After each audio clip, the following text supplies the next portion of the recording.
Dismissive avoidants often say this and don't realize it. Dismissive avoidants often say things that sound strong, detached, even independent. But underneath, those words often carry a history of pain and protection. Let's talk about what dismissive avoidants say and what they might really be feeling deep down. Here are some common things dismissive avoidants say. I don't do emotions. I'm not the clingy type. I just need space. A lot of space. On the surface, these sound like boundaries or preferences. But for dismissive avoidants, they often come from a deeper belief. If I get close, I'll lose control. If I rely on others, they'll disappoint me. If I let someone in, I'll get hurt. So, where does this come from? Dismissive avoidant attachment usually starts in childhood, often in homes where emotional needs weren't acknowledged, or vulnerability was dismissed. Love might have been conditional. Feelings might have been inconvenient. So the child learns,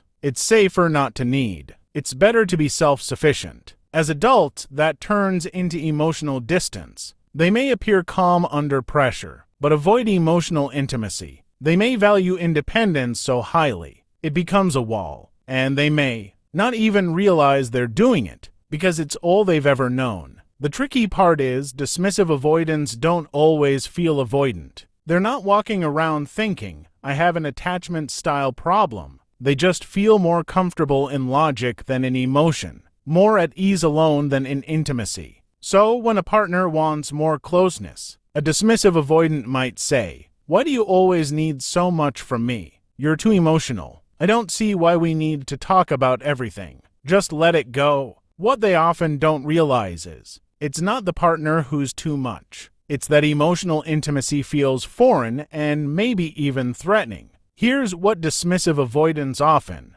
don't say out loud, but might be feeling deep inside. I want connection, but I don't know how to handle it. I'm afraid if I open up, I'll be rejected. I don't trust that anyone will really show up for me. They may not even be fully aware of this inner conflict, because the strategy of I don't need anyone has worked for them. It's protected them, but it's also kept them isolated, even in relationships that could feel safe. If this sounds like you, here's the truth. Avoidance was once a defense, not a personality. You don't have to be the emotionally unavailable one forever. Healing starts with self-awareness, with noticing the urge to shut down and choosing curiosity instead. It starts with learning how to feel safe, being seen. You are not broken. You just learned to survive by pulling away. But you can also learn how to come back to yourself and to others. Follow my tapes for more on attachment, healing, and emotional connection.